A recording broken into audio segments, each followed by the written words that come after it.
السلام علیکم۔ بسم اللہ الرحمن الرحیم۔ الحمد للہ رب العالمین، والصلاة والسلام علی نبینا محمد وعلی آلہ وصحبہ اجمعین، اما بعد۔ کل رات مجھے میرے ایک دوست نے ایک ویڈیو بھیجا جس میں محمد اللہ بخش نامی ایک صاحب نے یہ بتانے کی کوشش کی ہے کہ اسلام ہے ہی شاکاہاری، یعنی کہ اسلام صرف ویجیٹیرین کی بات کرتا ہے، اسلام میں گوشت کھانا ہے ہی نہیں۔ کئی باتیں انہوں نے کی ہے اور اس بات کے ثبوت میں انہوں نے نبی کریم صلی اللہ علیہ وسلم کے حوالے سے بہت ہی جھوٹی باتیں بتائی۔ اس میں ایک بات کی طرف آپ کو اشارہ کرتا ہوں، وہ ویڈیو 9 منٹ کا ہے، اس کے ایک اس میں جو انہوں نے ایشو اٹھایا ہے اس کا جواب دیں گے۔ ایک بات انہوں نے یہ کہی کہ نبی کریم صلی اللہ علیہ وسلم کے گھر میں گوشت کھانا تو دور کی بات ہے، پکی ہوئی چیزیں نہیں کھاتے تھے آپ کے گھروں میں چولہا ہی نہیں جلتا تھا، یعنی کچھ پکاتے ہی نہیں تھے، یہ انہوں نے بیان کرنے کی کوشش کی۔ اصل میں ہے کیا، حضرت عائشہ رضی اللہ عنہا سے مختلف کتابوں میں ہے، لیکن ہماری جو سب سے اتھینٹک جو کتاب ہے حدیث کی، بخاری شریف، اس کے اندر 2 جگہ یہ بات آئی ہے جس میں یہ بتایا گیا کہ نبی کریم صلی اللہ علیہ وسلم کے گھر کے حالات کیا ہیں۔ کبھی فاقے بھی ہوتے تھے، کبھی کبھی پکانے کے لیے کچھ ہوتا نہیں تھا، اس لیے چولہا ہی نہیں جلتا تھا، یہ بتا رہی ہیں۔ ایک ہے حدیث نمبر 2560 پر 2567 عن عائشة رضی اللہ عنہا انہا قالت لعروہ، حضرت عائشہ سے روایت ہے، انہوں نے حضرت عروہ رحمۃ اللہ علیہ سے یہ کہا، اور یہ عروہ جو ہے آپ کے بھتیجے ہیں، آپ کی بڑی بہن حضرت اسماء کے بیٹے ہیں۔ ابن اختی، اے میرے بھتیجے، انا کنا لننظر الى الہلال ثم الہلال ثم الہلال 3 اہلہ فی شہرین، اے میرے بھتیجے، ہم انتظار کرتے رہتے، چاند دیکھتے رہتے، ایک چاند، پھر دوسرا، پھر تیسرا، 3 چاند 2 مہینوں کے اندر ہم دیکھ لیتے، یعنی جس دن چاند آپ کو نظر آ جائے اس کے حساب سے آپ دیکھیں گے 60ویں دن جو ہے تیسرا بھی چاند نظر آ جائے گا۔ وما اوقدت فی ابیات رسول اللہ صلی اللہ علیہ وسلم نار، ان 2 مہینوں میں پورے 60 دنوں کے اندر اللہ کے نبی کے گھروں میں چولہا نہیں جلتا تھا۔ فقلت یا خالہ، تو حضرت عروہ جو اس کے راوی ہیں وہ فرماتے ہیں کہ اے خالہ جان، پھر آپ لوگ ما کان یعیشکم، پھر کیسے آپ زندہ رہتے تھے، کیا کھاتے تھے، کیا پیتے تھے؟ قالت الاسودان التمر والماء، جواب میں حضرت عائشہ نے فرمایا کہ 2 کالی چیز یعنی کھجور اور پانی، الا انہ قد کان رسول اللہ صلی اللہ علیہ وسلم لرسول اللہ جیران، مگر یہ ہے کہ اللہ کے نبی کے کچھ پڑوسی انصاری تھے، مدینے کے باشندے، وہ لوگ کبھی دودھ بھیجا کرتے تھے اور اللہ کے نبی ہمیں پلایا کرتے تھے۔ یہ ایک حدیث ہے۔ یہاں ہمیشہ کی بات نہیں ہو رہی ہے۔ اللہ کے نبی کے زمانے میں مدینے میں بھی اللہ کے نبی کو دنیا سے زیادہ دلچسپی نہیں تھی، اپنے پاس سب کچھ جمع کرنے کا شوق نہیں تھا۔ آ جاتا، آپ کھا لیتے، گھر والوں کو کھلا لیتے، کچھ نہ ہوتا صبر کرتے۔ سادی زندگی تھی، دنیا سے بے رغبتی تھی۔ اور اس حدیث کو امام بخاری نے کتاب الہبہ، یعنی گفٹ دینا کسی کو، اس کی جو فضیلت ہے، ترغیب ہے، اس میں لائے ہیں۔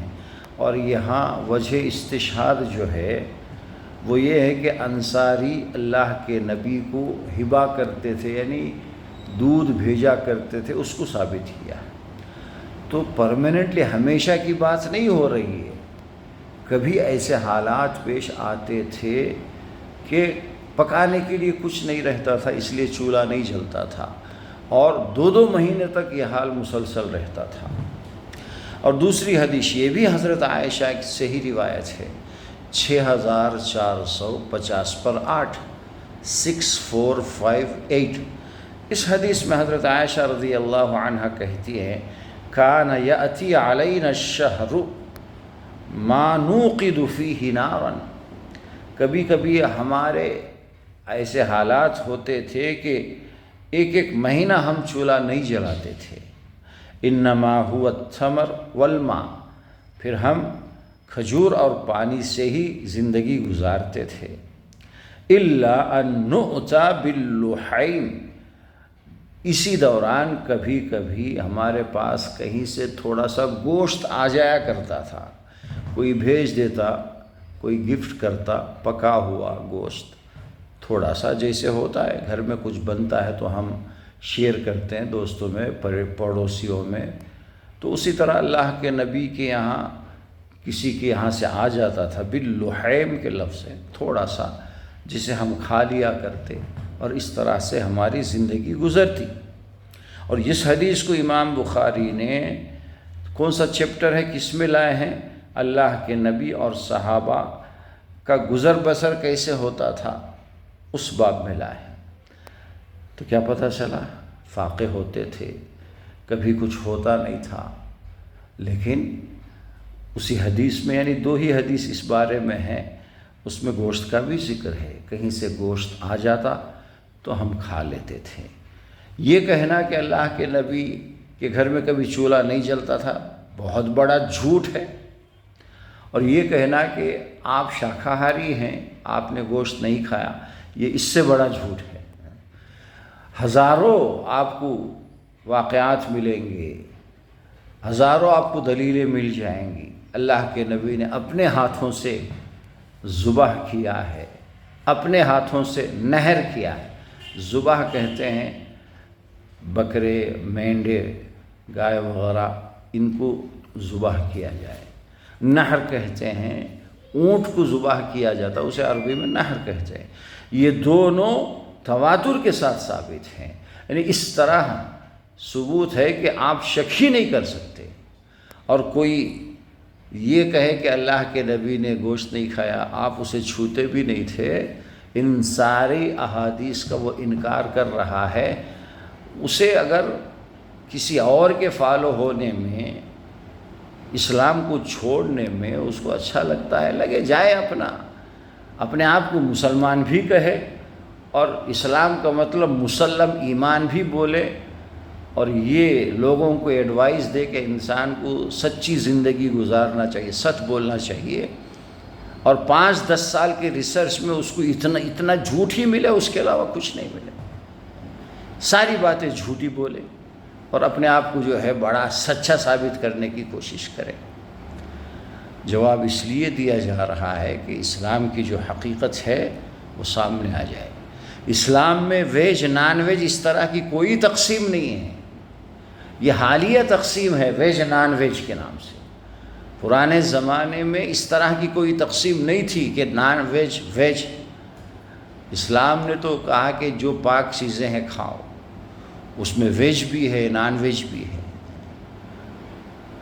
قرآن میں بھی اس طرح کی باتیں ہوئی، ہر پاک چیز کو قل من حرم زینت اللہ التی اخرج لعبادہ والطیبات من الرزق، کسے اختیار ہے، کون ہے جو اللہ کی حلال کردہ چیزوں کو حرام کر دے؟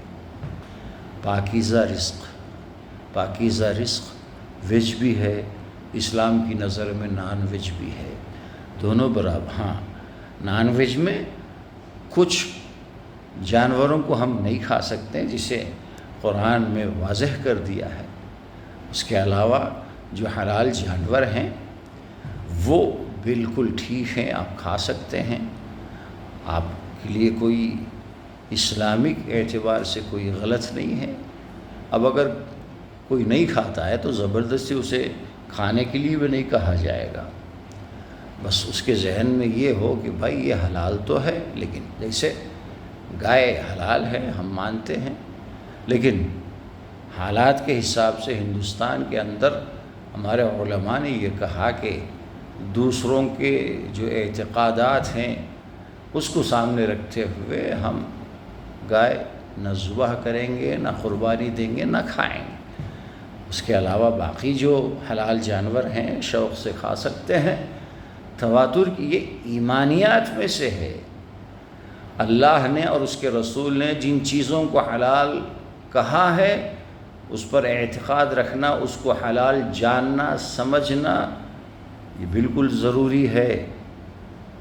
اب محمد اللہ بخش صاحب خود اپنا خیر منائیں، یا تو وہ اپنے آپ کو مسلمان سمجھتے ہیں تو اسلام کو پوری طرح سمجھے اور یقین رکھے، اور اگر چھوڑنا ہے تو صاف کہہ دے بھائی میں مسلمان گھروں میں پیدا تو ہوا تھا لیکن مجھے اسلام سے اب میرا کوئی تعلق نہیں، اعلان کر دے، لوگوں کو گمراہ نہ کرے یہ کہہ کر کہ اسلام جو ہے وہ صرف شاخاہاری ہے، یہ بات 100% غلط ہے۔